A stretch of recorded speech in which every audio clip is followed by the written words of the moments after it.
Man, this is a cool episode, you guys. I can't believe this actually happened. This is all because of my dear friend Shelby, who's a high-ranking member of the secret society that I'm lucky enough to be a part of, the Enchanted Booty Forest.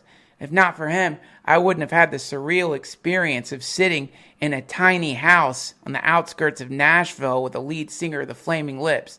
An experience so surreal and odd that it made me start thinking that perhaps Elon Musk and Nick Bostrom are correct, that we exist in some simulated universe, some kind of heaven realm. Holy shit, Wayne Coyne from the Flaming Lips. It actually happened.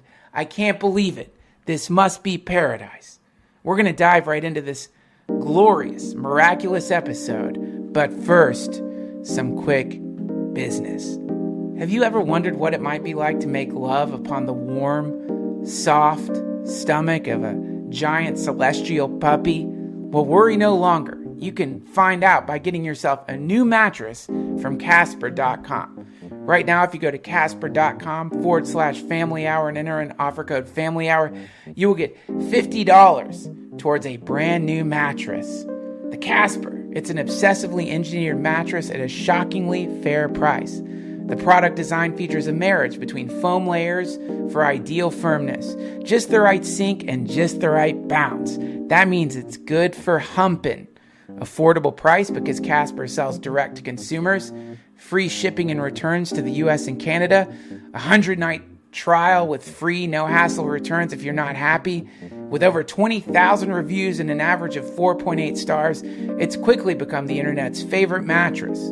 Designed and developed and assembled in the USA. Remember, go to Casper.com/Family Hour. Use offer code Family Hour and you get $50 off this incredible mattress. Why are you sleeping on a thing that feels like the knotted back of a Kandarian demon in some Sumerian hell pit when you could be sleeping on a beautiful, brand new Casper mattress? Remember, Casper.com/Family Hour. Use offer code Family Hour and you'll get $50 off a brand new mattress. Much thanks to those of you who have been subscribing to the DTFH over at Patreon.com.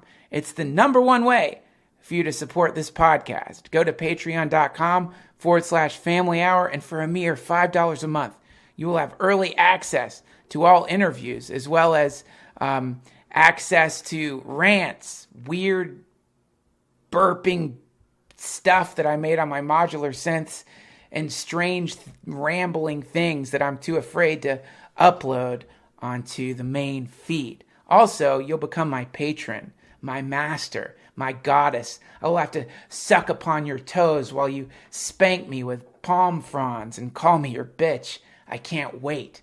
Let me be your slave. Become my patron. Go to patreon.com/DTFH. Do it! Also, thanks to those of you who have been using our Amazon link, located at DuncanTrussell.com. If you go through that link and buy something on Amazon, they'll give us a very small percentage of whatever that thing is that you may buy. And listen, you got to check out modular synthesizers. I mean, I know I sound insane, but just look them up on YouTube. This is my newest obsession. I'm really into this company called Make Noise. They produce these incredible sound machines. You can get them on Amazon.com. Just go through the link first, won't you? It's a great way for you to support the DTFH. We also have a shop with t-shirts, posters, and stickers. But you don't have to do any of that, friends. I'm just happy that you are listening to the podcast and letting us spend some time together in the strange, beautiful waters of the World Wide Web. So without further ado, everyone, please welcome to the Duncan Trussell Family Hour podcast, the lead singer of the Flaming Lips, Wayne Coyne.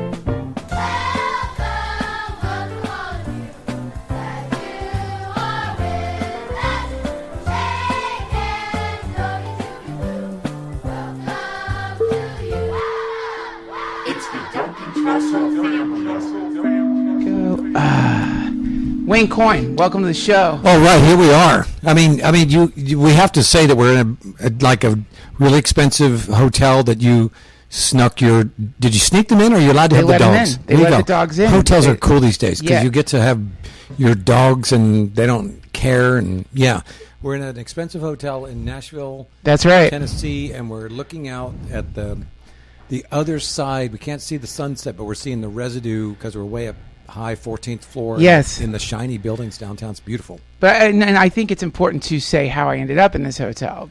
Well, I wasn't going to bring it up. It's embarrassing, but I think we need to say it. Unprofessional. And yes, you were so. I was unprofessional. High on no, I was not. Wayne COYNE. Whatever that drug that was going on. You were so high on that.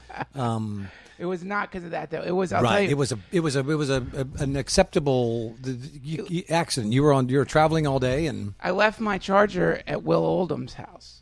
So it's this crazy convergence, which is that, I mean, these are the kinds of things, I'm sure this is for you, the life that you must have, I think must be a series of odd synchronicities and oddness. But for me, to be in a tiny house outside of Nashville and to be sitting in the tiny house with Wayne COYNE, that's enough to send many a man tumbling off the precipice of sanity. You could go nuts. Now, you say tiny house as if the world knows what that is. A tiny house, it's not just actually a tiny house. It's a thing. Yeah. Right? Well, right. It's a movement. It's this idea that we don't need to live in some kind of. We don't need all this space. Like we're in this. I got 2 beds, 2 dogs. I know. I agree. But I thought it was quite small.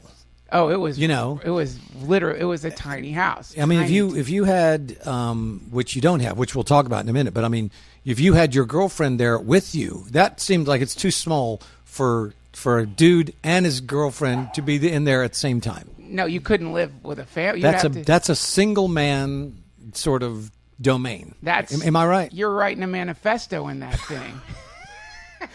You go there to write a manifesto. Exactly. Yeah. And even that would be uncomfortable. Like even writing a manifesto in there's not much of a desk. You'd have to figure out. You'd have to sit in bed with like a lap desk, I guess.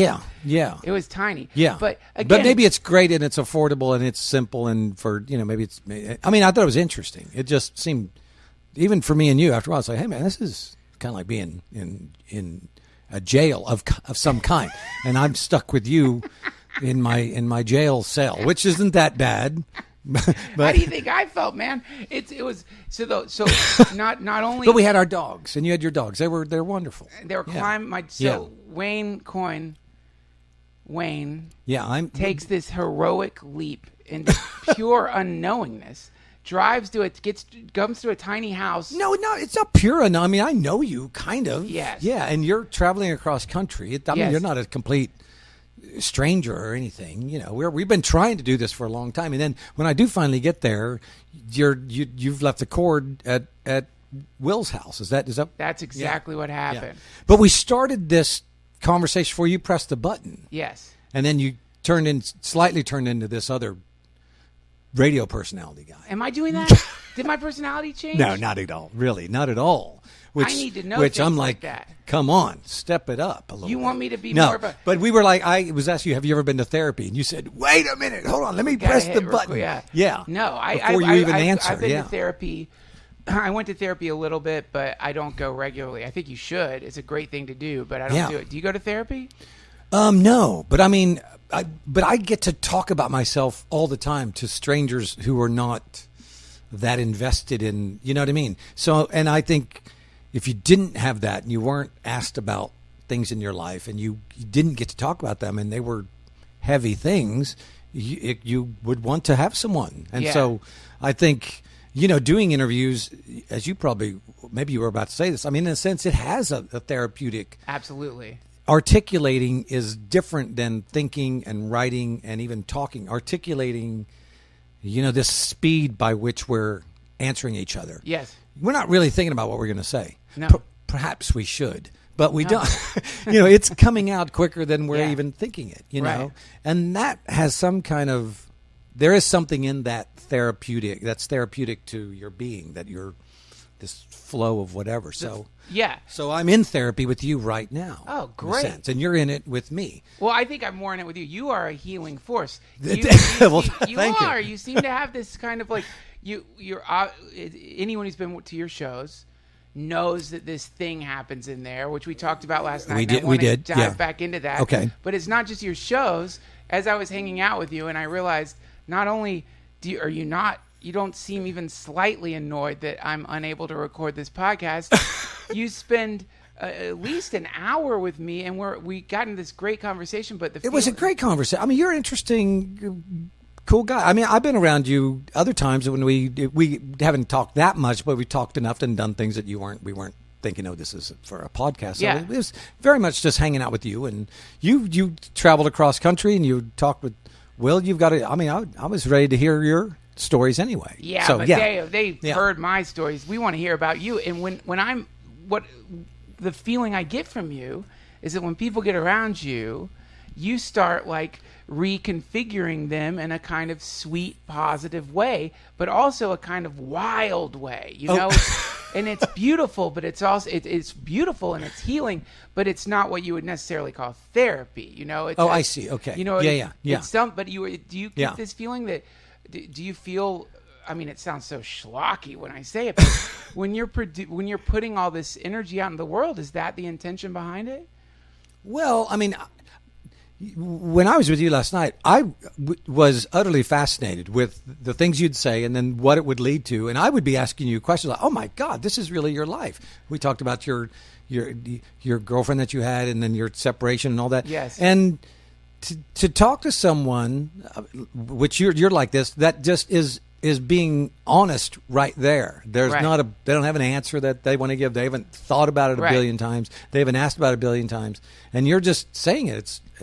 I mean, I think it's fascinating. It's fun. Yeah. It's a joy. I mean, it's a thrill. So, I mean, you know, I think that's why you have such a great show.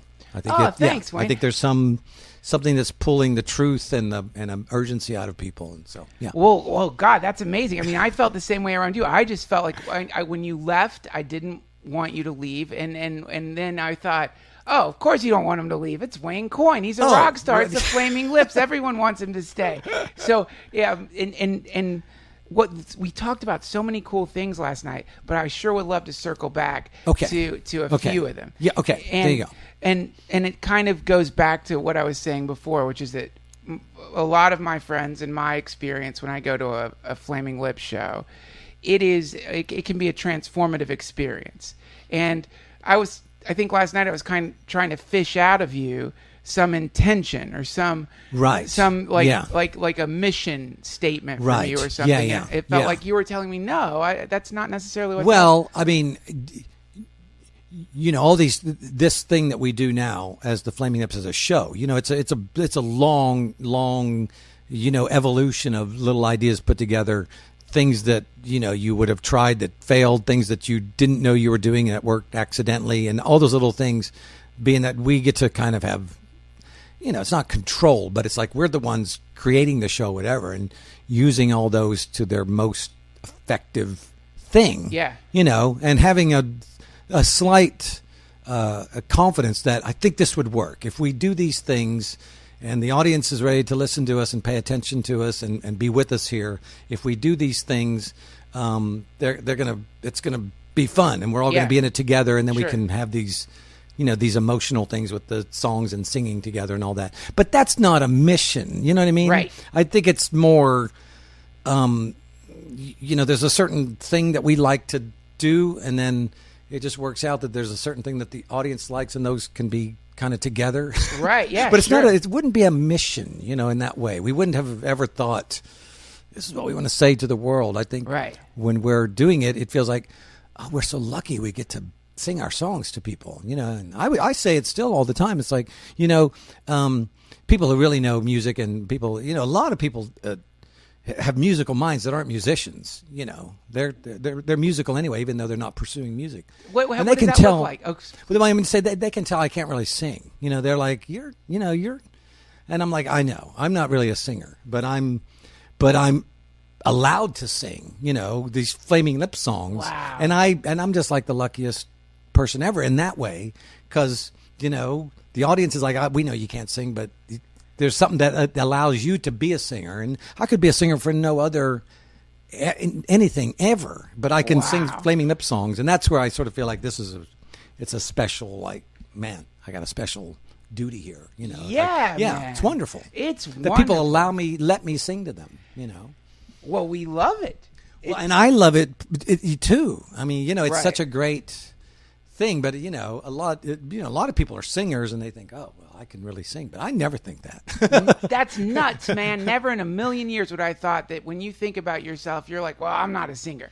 I am not a singer. Like, I'm not a singer. If Right. I'm not a singer in the way somebody who doesn't have a spine is not a jogger. I can't.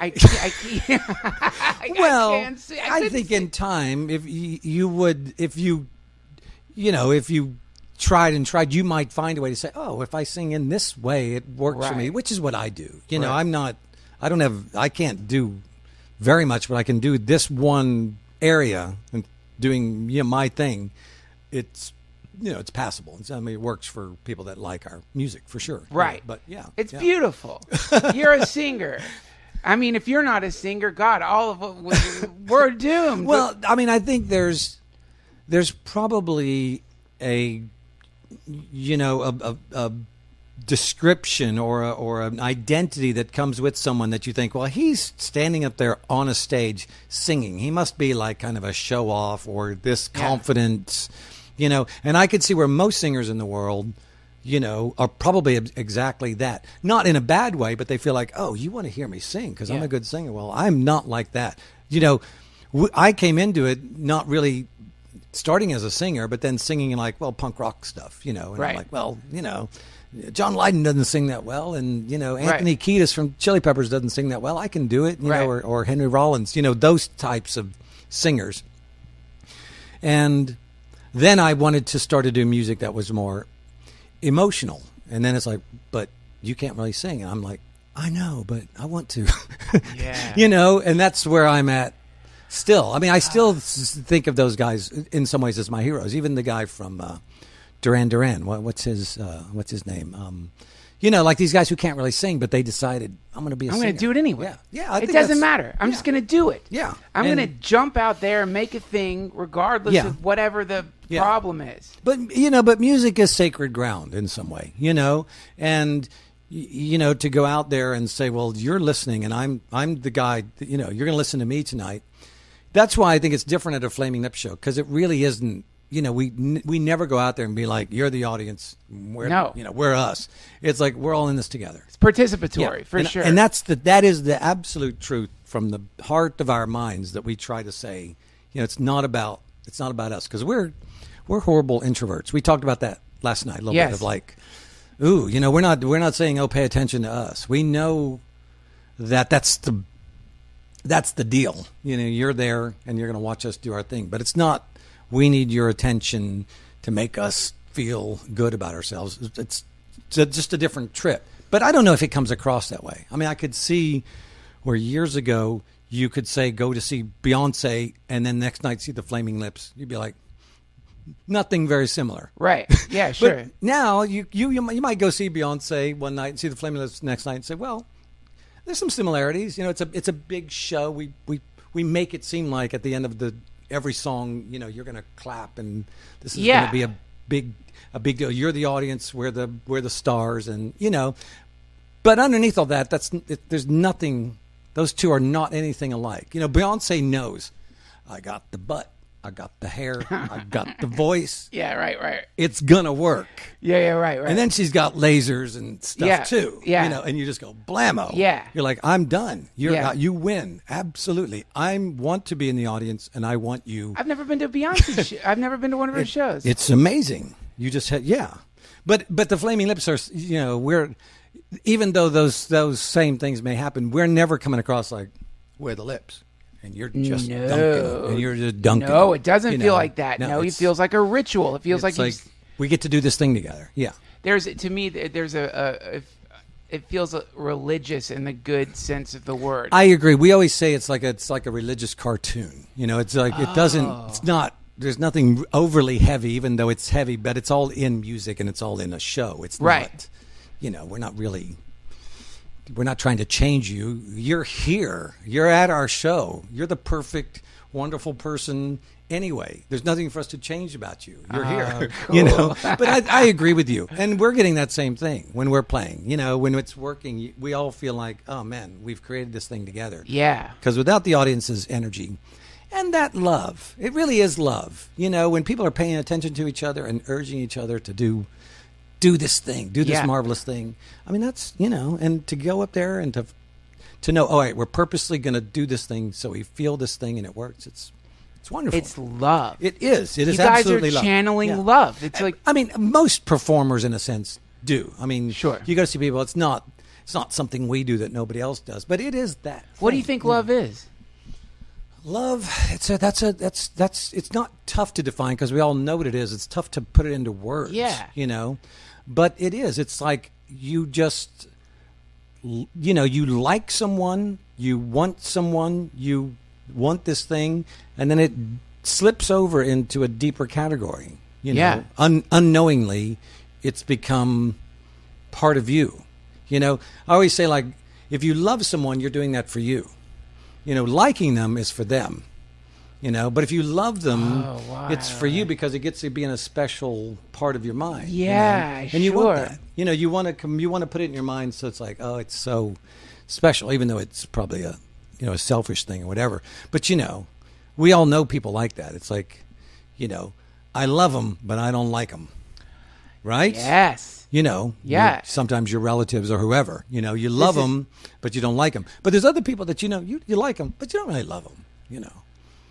Yeah, sure. Absolutely. But can you love everyone? No, I don't. Why could you? I mean, why, you know, I mean, I think you could.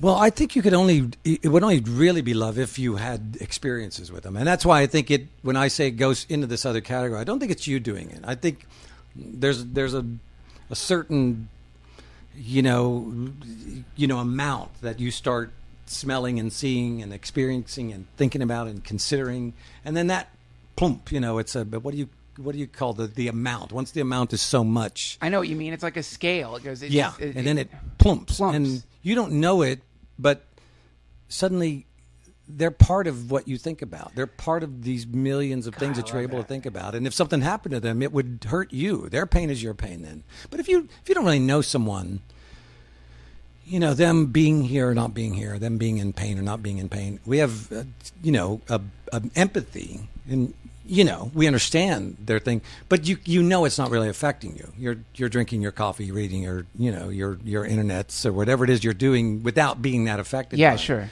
But when something has plopped into the love category, you know, it is you. You know, their pain is your pain. Their joy is your joy. Can it go back once it plumps into love? Of course, yeah. So you can fall out of love. Yeah, luckily, yeah. Otherwise, it would be. You know, I mean, when my mother died, I mean, I knew it wasn't like a sudden thing, but it's, you know, it climaxes into like a very sad, devastating thing. But she, you know, didn't want us to be sad. She's like, look, I'd be sad for a while. Don't be sad the rest of your life. You got a wonderful life. Don't worry about it. And in time, you know, the sadness turns to just a profound, great memory or whatever, and you can talk about it without it killing you, which is good, you know. Otherwise, you know, your animals die. It's devastating. It's devastating. You don't want to live, but you do. Heartbreak. And it's horrible. You're saying you're saying if love didn't dissipate, that we would be in a constant state of heartbreak. Yeah, because there's too many things die, and too many things reject you, and too many things you weren't right about what you thought was happening or whatever. You know, it'd just be too difficult. And let's talk about heartbreak. Let's do. Don't you think that was an evil laugh? No, it wasn't. It was. I noticed that last night. I was like, oh man, he's not never allowed that laugh to come out at any other time. Now I'm in the woods, which is where you were. You know, people don't realize. I took an Uber. The Uber driver was worried about me. He was. He waited. He asked if you Yeah. wanted Are him you to sure wait. you want me to drop you off? And I was like, no, I'm not sure, but I don't have a choice, And he was very kind and caring. He was authentically concerned because who wouldn't be? He drove you. Well, down once he saw you too, that raised it even more. Yes. Yeah. Before then, he was just worried about how far we were. And he saw you. It's oh, Jesus, you sure you want me to leave you? And this guy with a beard wanders out of a tiny house. He gives me the suspicious look. Yeah. So, Heartbreak. Because we were kind of like skirting around this last night, and Heartbreak is for a lot of people the worst thing that can happen outside of physical injury, maybe worse than physical injury. To some people, for sure, and depending on the injury, sure, yeah. Mm-hmm. And but Heartbreak is considered by a lot of my teachers one of the most sacred things that can happen to you, because when a heartbreak happens, this is actually contact with reality. That the feeling of heartbreak, the feeling of your identity being sort of overcome by this great sense of... Well, I mean, I suppose that can be true. I mean, when people are sensitive, most people that, do music or do art or something, they have a sensitivity that's, something affects them. And if they don't have some agitation or some vehicle by which they get to play with it, then and it's not it's not for good or bad. It's just... the situation I was with you, we were looking out the window and we both said, this sunset is amazing. Yes. If we're standing here with some strangers, some people probably look at it and not think it's amazing or boring or anything. They're just like, whatever, just buildings, dude. Weather and buildings. And we look at it and it's like, oh my God. Yeah. And we think, what a great thing that we noticed this beauty. Yes. Look, we're standing here and it's so beautiful. Yeah. But to another normal person that's not sensitive in the same way we are, it's like, whatever, it's dinner time, let's go. Yeah. You know what I mean? It's not a moment of wow, the glorious thing. Right. So it's our fault, whatever your sensitivity is it's your dilemma to deal with it. Yeah. And if you're sensitive and you have that deep, deep love that's guiding you and all that, and it goes away, I mean, you're in deep trouble, If you're in deep trouble, but you're in deep trouble if the love is based on another person. But if even animals and things. I mean, I know, but no, I'm saying the love, that kind of love, which is that I love my poodle. What people can't see, but the poodle is right here, and we're both able to. The pet poodle her. What's your poodle's name? Gatsby. Gatsby. And he sat in your lap, and he loves you, and he wants to be near you. But the idea is, and I really want to know your opinion about this. Is love localized? If love is localized, in other words, I have to have this poodle, a person, a sunset, a thing, an event to trigger the beautiful tilting of the scales into the universe of love, then I think we're in a desperately rough place. What's the word localized? What do you mean? So, I mean, the idea is many times people will say, I am in love with you. Right. And what they really mean is you are giving me love, kind of like what you were saying before, this somewhat selfish, I'm essentially, love nipple, and I don't know about that. Suckling love from you. No, I don't. I mean, that's an individual category, like I could see with some people, if they get attention, they think, oh, this must mean that they're in love with me or something. And then that maybe triggers something in them. And that's, it's nobody's fault, but that can, those things get misread all the time. I think it's best to be in love with someone that you already know. And it's been like getting into some really cold water or hot water, whatever it is that you want to call it. But you've gotten used to the first foot being in, and then you dip a leg in, and you get used to that. And you're getting used to it, and you're getting more trust built up and more comfort built up and more, just more used to the way that you are and they are. Yes. And then perhaps before you know it, you're all the way in. And this is good to be in here. Yes. But if you're falling in love with people that you don't really know and you're just going in and I don't know them, here we go. It's going to be rough. That's it. It's I mean, love. maybe there are times when it doesn't turn out rough, but I mean but this is all it's down to your personality. I mean, your personality may be that just is the way you are, and you can't. There's deep things that happen within us that we don't want to control. We have no control over it, and so let it, and That's right. Yeah. But let me ask, if I eradicated all life on Earth and in the universe, somehow I had a button and I pressed it, Right. and all sentient life in the Earth I've caused to blink out of existence, Right. would there still be love? Well, you mean like inside of you, or just in the universe? Yeah. Once the universe is all obliterated, is love an essence Yes. that we can't see or smell? That's right. No, love is a belief. Love is a belief. That's why when people say, "Do I believe in UFOs?" and I'm like, "Well, I don't really believe in anything that can exist without me believing in it."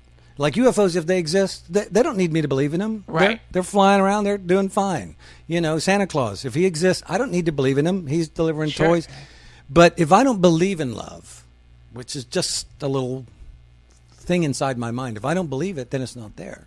So I save belief for things that wouldn't exist, like trust, like these things are only. They're just done with your mind. They can't be done without you being connected to your mind. That doesn't make any sense. It's like your mind's the record player, love is the record. The two have to come together. If one's not there, you're not going to have. Well, I have trees in my yard, and I do sometimes go up and say, "I love this tree," Yeah. but I know the tree doesn't love me. It's a tree, and I think that's even better. Blasphemy. I love the Beatles, but to me, that's what love is. It's like that. I love you. I'm glad that you don't have to have emotions, and you don't have to have ups and downs. You don't have to be happy or sad. You can just be you, and I love you. And I don't want, by loving you, I don't want to burden you. Right. Oh yeah. Sure. I'm not. The love is for your life to be better and happier and better because we cross paths or something like that.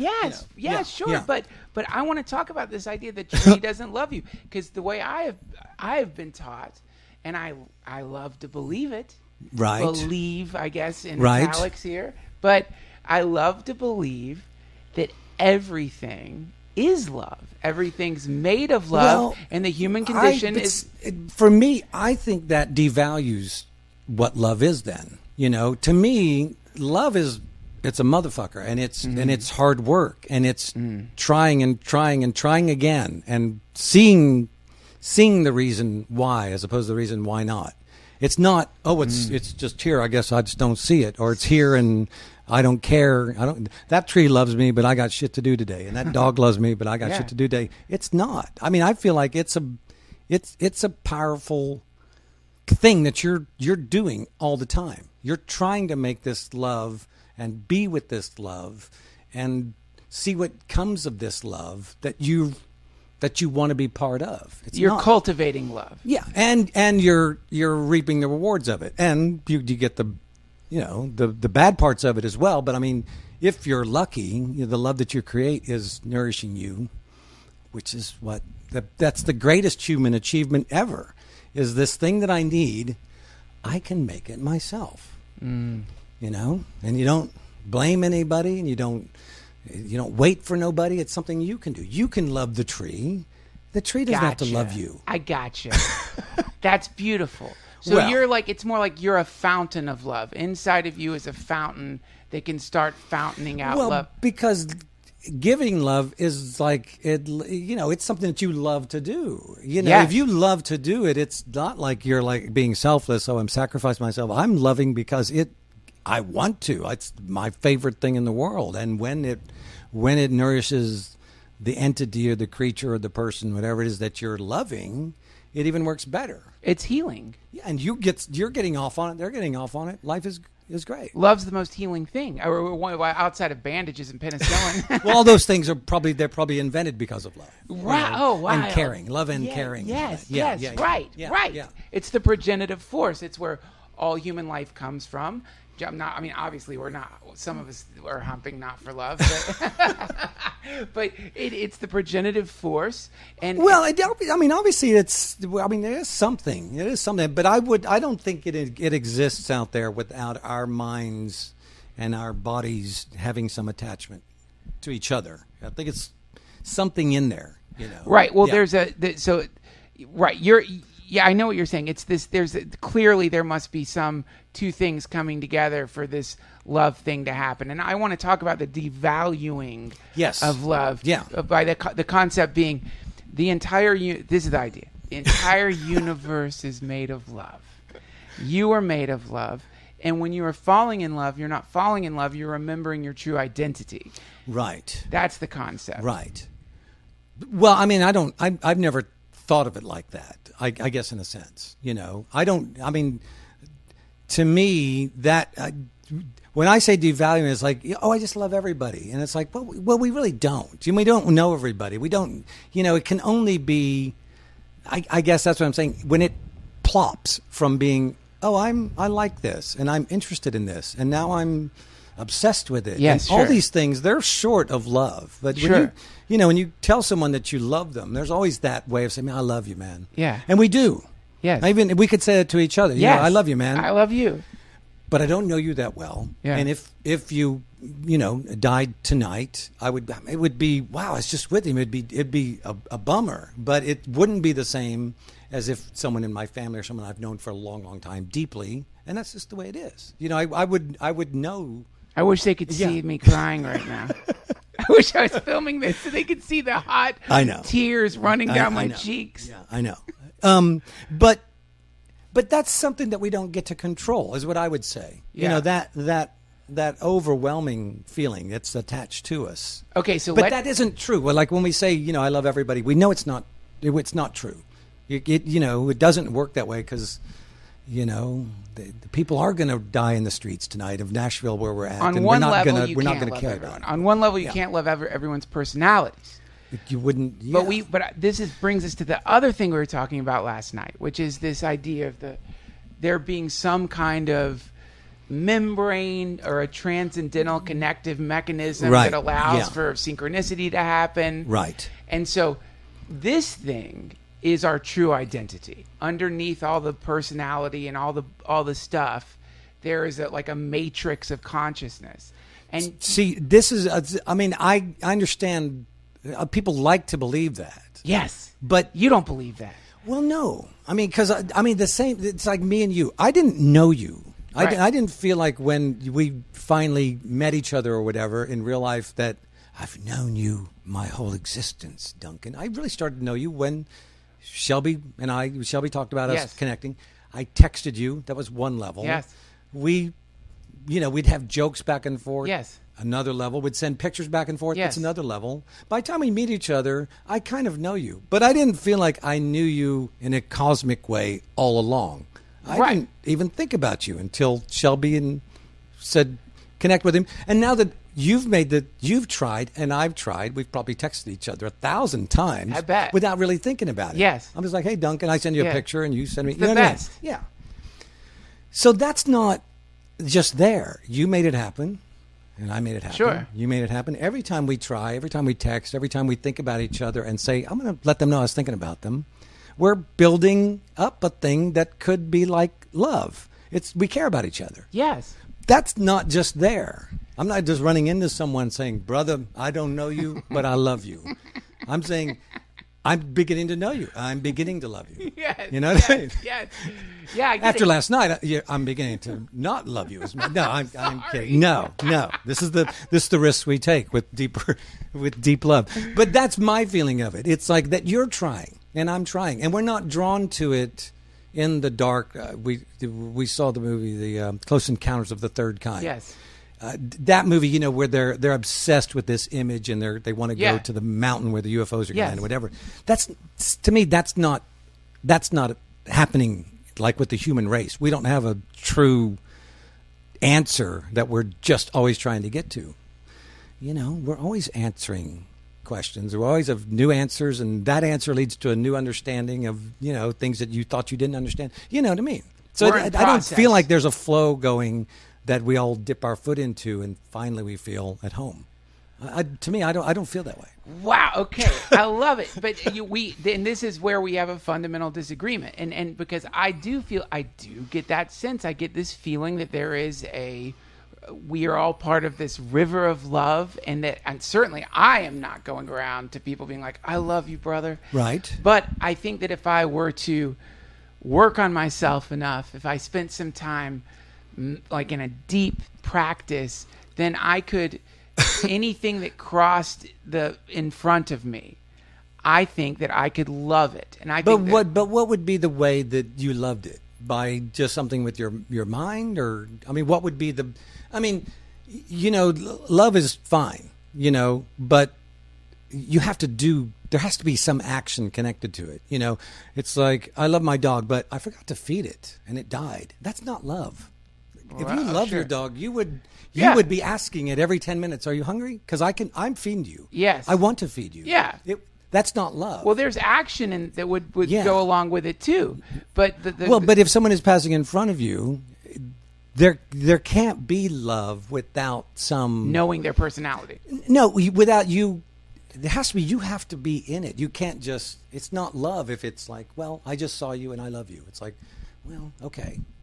But you don't know anything about me, and you don't, Okay, but which is fine. It's better than saying, I would rather it just be like indifference. I don't love you and I don't hate you, but we can meet in this middle ground of being, positive about each other and wishing each other well. That's great. Yeah, you would. Middle so ground. You would rather have an indifferent. So you would rather like an optimistic, well-wishing indifference, not like, "I don't know you and fuck you." That's not. It's like if something happened to you, I saw you on the street, I would go, "Hey, are you all right? Can I help you?" I don't know what I'm getting into. You might be trying to trick me. I don't know, but my instinct would be, I don't know anybody who seems like he needs help, and I would say, "Hey, can I help you?" Yeah, sure. That's better than saying, "I don't know you, fuck you, buddy. Good luck." But they're both indifference, but one is, "I don't know you, but I'm willing to take a chance if you need help." Optimistic indifference. Yeah. Hey, I'll take it. That's pretty good. Hey, that's cool. I get it. Again, I can only speak I can only speak as someone who believes in UFOs, because not that I believe in UFOs, but your dog. I don't know if you could tell. Your dog growled when you said UFOs. Yeah, I know. He doesn't like me talking about it, because when no one's around, I just sit and talk to my dogs about UFOs, and they get really pissed. No, here he goes again. Well, again, it's like, sure, if the universe is infinite, as far as we're concerned, sure, and this world that we live in, it turned out this way. There probably could be other worlds, and if those entities, whatever they are, sure, found a way to fly around and stuff, that maybe they exist and maybe they would want to visit here. But to me, all that seems like, man, that is just so far-fetched. I'm not going to spend very much of my mind even considering it. I would rather spend all of my mind, as much as I can, in the real world, that I know these people have problems. Yeah. I know these people need some help. I know these people need some help, and not care. If the UFOs are there, good. They don't need our help. They're here. You're a realist. You're a pragmatic realist. Well, when it comes to those sorts of things, yeah. Being imaginative and creative and all that, that's just work. That's fun. But it's but I'm older than you as well. You know what I mean? And maybe by the time you're older. 56, you might say, "Yeah, I used to believe in UFOs, but now I don't." If they're there, fine. If well, they're not, the UFO thing, is what I meant to say is UFO. I know people, these Ram Dass people, who encountered this being that when you got around him, it was like the most transformative thing you've ever experienced, because when you got around him, you did know him and he knew you, and he would tell you things about yourself that you have never told anyone. And it wasn't like he was saying, like, "I know about you to run some power game on you." Right, yeah. It was like an instantaneous connective sense of like, I've known this guy for a long time, and this person is looking at you not like I love you in the way a parent loves you. But they're saying, well, this is an entity from beyond, or their guru named Crowley Baba. This being popped into time and like influenced. But disconnected to the UFOs. Oh, I'm just saying. I know people who've seen UFOs, and I know people who've seen people who theoretically can throw out unconditional love to all those in front of them.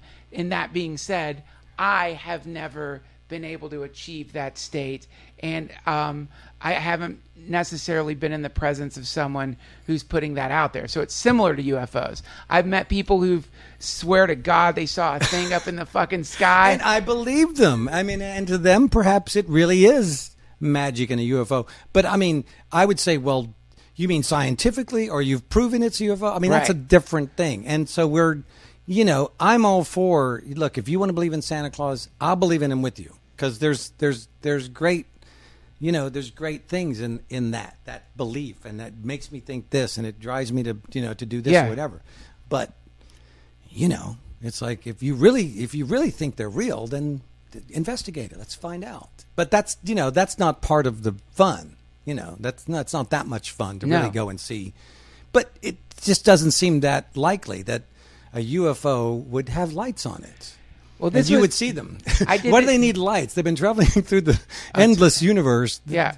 Lights on an airplane aren't there so they can see. It's only there so other people can see them. No, it's the humanizing of alien technology is hilarious. It's just, I don't take it serious. I take it as kind of like it's fun to talk about it. Well, I did this show with Rogan a long time ago on Sci-Fi, and we went to all these UFO people, and we went to every weird thing. We went squatching. We went with big people squatching for Bigfoot. You ever gone squatching? No. See, I mean, Bigfoot doesn't interest me as much in the big picture. I mean, I could imagine, there's some creature out there. I mean, I would feel more sorry for Bigfoot, than I do. Don't feel sorry for Bigfoot, Wayne. That's the title of this episode. I can see now.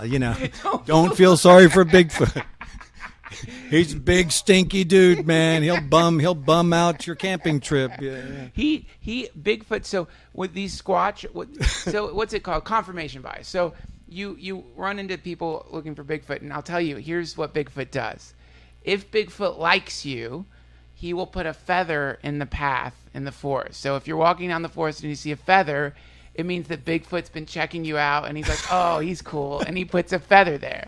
And so Bigfoot likes to make structures in the forest. So if you see sticks that have fallen, then that's been constructed by Bigfoot.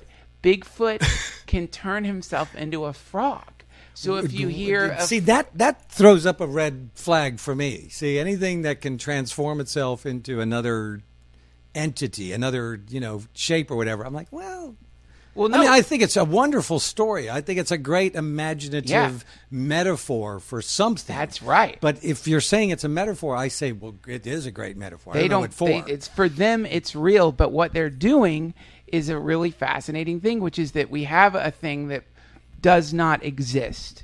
Yes. And what we've done is we've taken the natural world and we've picked variables that occur in the natural world. But again, I say it devalues the bizarre, wonderful, insane things that really do exist that you don't even bother to go look for. Right. How many times, going through the internet, do you see that some weird one-eyed clear fish that we've never seen before? It's real. Yes. We don't have to make up a story. It's real. I'm still looking for Bigfoot. Fish is cool. I'm looking for Bigfoot. That's hilarious. Yeah, you got to think it's 50 times weirder than Bigfoot. And you're still looking for this thing that doesn't exist. But it's like, are you really interested in how wonderful and unknown the world is? Or are you just, I'm going to find Bigfoot, fucking kick his ass. You know what I mean? It's like, to me, it's easy to say, I'm searching for the beautiful. And you would find it. Yeah. You would find it in the ants crawling on the sidewalk down there. You'd find it in everything. But why do we have to go search for Bigfoot in the middle of nowhere when the trees that you're walking through are better than Bigfoot? The squirrels that are running around under your feet are better than Bigfoot already, and you just want to find Bigfoot. So that's my feeling. It'd be amazing if we found Bigfoot and realized Bigfoot was looking for another kind of Bigfoot.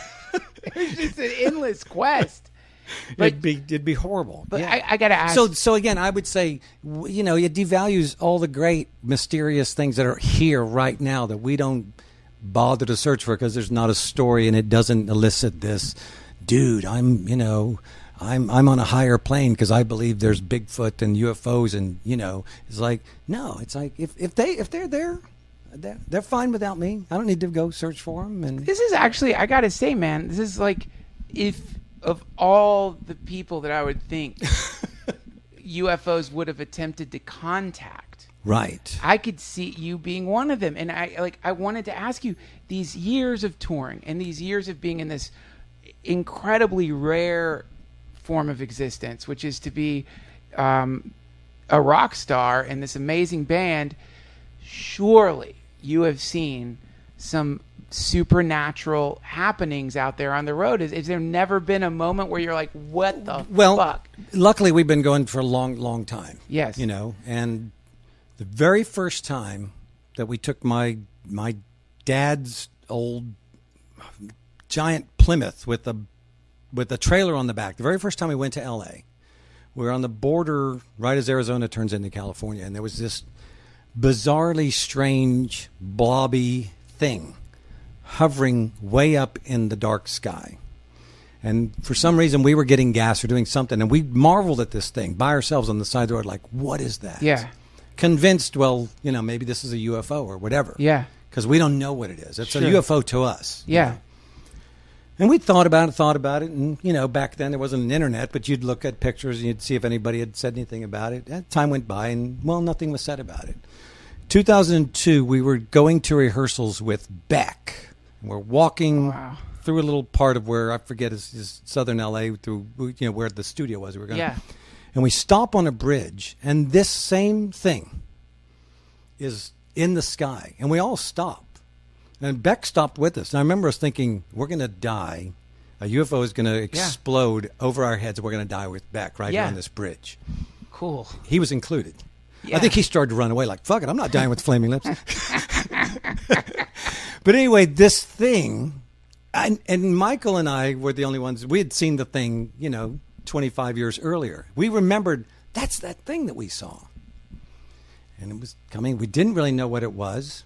It didn't end up exploding and killing us, but we went to rehearsal and we wondered, what was it? So the next day on the front of the page of USA Today is a picture of this thing. And it's a missile that's being tested way out 300 miles off the coast. But it's so big of a tail and so tall that we're in the dark, and its reflection is still in the light that the sun is getting, even though we're in the dark. But it's so far up there. Yeah.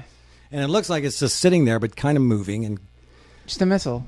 25 years later, what we thought was UFO, because of the sustained curiosity, we found out it was just a missile being tested. No aliens, no. But still, what a fascinating, insane, cool thing. Yeah. That this, and it's still fascinating. And I'm relieved that it wasn't a UFO. Now I have some explanation. Oh, I know what that is. That's cool. Why are you relieved? Because it's a mystery that I thought, well, what is that? Why did we see it? No one knows what that is. Well, people see it all the time. They just don't remark about it because it's normal to them. If you live out there, you see them.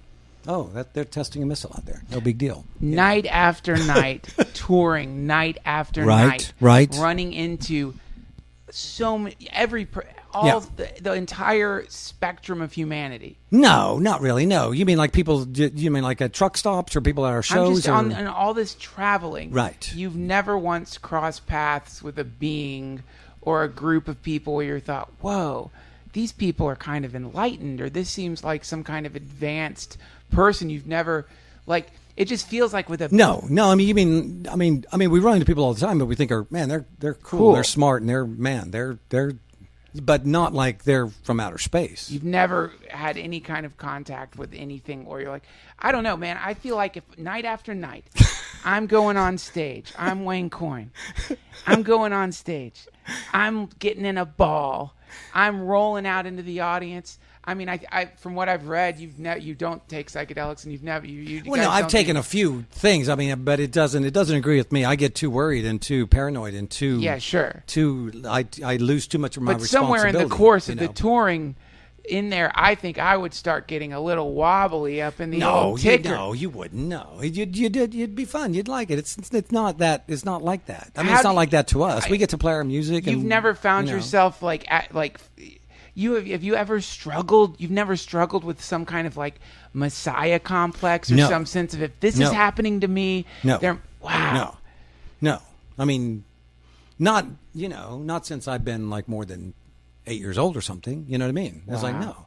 I mean, not being out there in the world. I mean, we want to play our music. I mean, we want to visit places. We want to we want people to come to our shows. They're not just drawn to us. I mean, we put out records, we advertise, we make we say, hey, we're here. Hope you like us. Gotcha. It's not the other way around. Gotcha. We're not just there and everybody shows up magically. That's incredible, man. I love it. This is amazing. You are such a focused. But I think that's great. I think that's the way it should be. I mean. Well, I think that's why you get to be what you are, is because you've maintained this state of equanimity. You have maintained balance in the midst of. Thank you for saying, but I still think I think that's better that we're all in it together. I'm not trying to say, what I do is more important than you. It's just like, man, you need to be entertained just like I do. We'll entertain you tonight. Yeah. Tomorrow night it can be somebody else. Yeah. It can be Beyonce or Fugazi or whoever you like. Let's do it. Go see their movie, go see their band. I'm just here tonight and it's great. I don't need to be a messiah or anything. I can be the messiah tonight, and tomorrow night Beyonce's butt can be the messiah. That sounds like a great world. That's exactly the world I want to be I know. in, I think we're already in that world. Yeah. We are in that world. Yeah. There's a new title for the podcast. Beyonce's butt is the messiah? Is the new messiah. Beyonce's butt is the new messiah. For tonight. Tonight. Okay, wait. Let's cut. Because we have two great titles. Yeah. One of them is Don't Feel Sorry for Bigfoot. The other is Beyonce's butt is the messiah. We're going to have to do a vote on this. Yeah. Beyonce's butt is the new messiah for tonight. See, I think that makes it a little bit, it's important, but, we'll wake up and there'll be another one tomorrow. I mean, if I have an overall theory of life is that, everything that we do is like a meal, You can't read about a meal. People like to do that, but only because it's leading to the meal. You can't read. You can't look at pictures of a meal and be, oh, I've done it. You can't. It has to be the real thing. Right. But there's a lot of things in life that we don't know that. We don't know. Oh, it's got to be the real thing. So you have to. It's like seeing Beyonce's butt is like a meal. It's going to be good tonight, but you're going to wake up tomorrow. You're going to be hungry tomorrow. You can't just eat once and now I'm done. You have to eat again. Yes. And if you eat the same thing over and over, you might get curious about other things you might eat. Why not? It's wonderful, or accidentally find something else. But for now, the meal you're having right now is the greatest meal you're ever going to have. To me, sometimes when I get to go to sleep and you're tired, but you're aware enough that you're falling asleep. Yes. It's the greatest sleep ever. Yes. And you're going to do it tomorrow night and the next night, and if you're lucky for the next 100 years or whatever. Yeah. But if that meal is just, I'm eating it just to fucking get done with my shit and get on with, if I'm sleeping just to wake up and get back to my shit, and if I'm spending time with you, but it's just to get back to my shit, it's like, you're already being buried, brother. This meal, this time with you, this is my greatest meal. Yeah. And that, I think, is the truth. You can only eat one meal at a time. You can only sleep in one bed at a time. Wayne? But unlike you, I mean, you maybe have sex with several women at one time. I don't know. Not me. I've never have. That's another podcast. That is. Wayne, tonight, you're the messiah for me, man. And you for me. And you for me. No, and you for me right now. I agree. Beautiful. That's the truth. And that's all we need. Thank you so much. Man, I see why people like your podcast. Oh, brother. Yeah. Thank you. Thanks for listening, everybody. A big thank you to Wayne COYNE, the Flaming Lips, and Shelby for making that happen. Also, big thanks to Casper.com for sponsoring this episode. Remember, if you go to Casper.com/family hour, you'll get $50 towards a brand new mattress. If you enjoyed this episode, won't you please give us a nice rating on iTunes and subscribe to us? Thank you so much for listening, you guys. I love you, and I'll see you real soon. Hare Krishna.